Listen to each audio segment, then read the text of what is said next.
तर ते सगळं त्याच्यामध्ये चित्रित होतं। त्याच्यामध्ये एका 2 मोटरसायकलवरून 4 मुलं आली आणि त्यांनी एकाला जे बेदम मारला। तुमच्याकडे पण काहींकडे क्लिप आली असेल, पट्ट्याने काय मारतोय, म्हणजे एखाद्या कुत्र्याला मारलं तरी आपण उतार नको, कशाला मुक्या प्राण्याला मारतो, मरोस्तोर मारलं त्याला लाथा काय मारत होते, फुटबॉल कसा खेळावा तसं लाथा बोक्या मारत चाललं होतं। मी पोलिसांना सांगितलं, उद्या अजित पवारच्या जवळचा कार्यकर्ता हनुमंतराव कुणी असलं आणि त्याच्या मुलांनी जरी असलं केलं तर त्याचा बंदोबस्त करायचा। बिरादार आणि याला राठोडला सांगितलेलं, मी असला अजिबात खपून देणार नाही। त्यांच्यावर केसेस, त्यांच्यावर असे का गुन्हे लागतील की ते सतत असे गुन्हे करत राहिले तर पुढे मोका पण लागली। मकोका त्याला आपण मोका म्हणतो, पण ते खरं मकोका आहे। तर मेहरबानी करा, कुणी कायदा हातात घेऊ नका।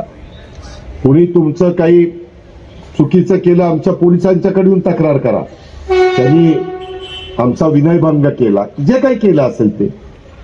पण तुम्हाला आता 14 तारखेला आमच्या घटनेचे शिल्पकार डॉक्टर बाबासाहेब आंबेडकरांची जयंती आहे, संविधानाचे 75 वर्ष पूर्ण झालेली आहे, आणि तरी काही जण स्वतःच्या घरची मालमत्ता असल्यासारखं कोणाला बदलून काढतायत, ठोकून काढतायत।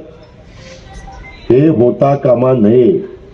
तुमची मुलं बिलं काय करतायत, मुली काय करतायत, कुठे चुका होतायत का, हे पालकांची नैतिक जबाबदारी आहे।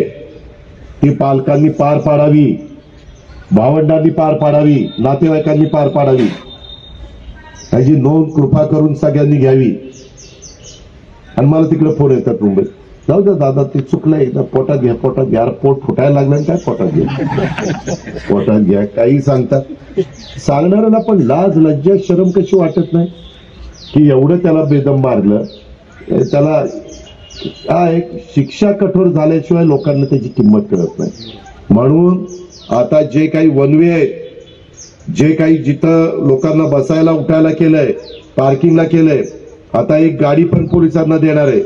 कुठं टू व्हीलर चुकीच्या ठिकाणी लागली की ती गाडी क्रेनने उचलायची,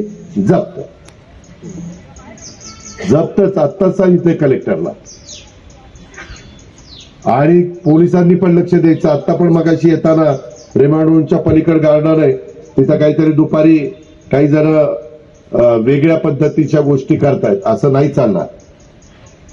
सगळ्यांना नियम सारखा, ह्याची नोंद आमच्या पोलीस विभागाने घ्यावी, माझ्या कार्यकर्त्यांनी घ्यावी, माझ्या वडीलधाऱ्यांनी घ्यावी, माझ्या बारामतीकरांनी घ्यावी, अधिकारी वर्गाने पण घ्यावी। सगळ्यांनी ह्याची नोंद घ्यावी। पुन्हा एकदा भाऊसाहेब जंजिरे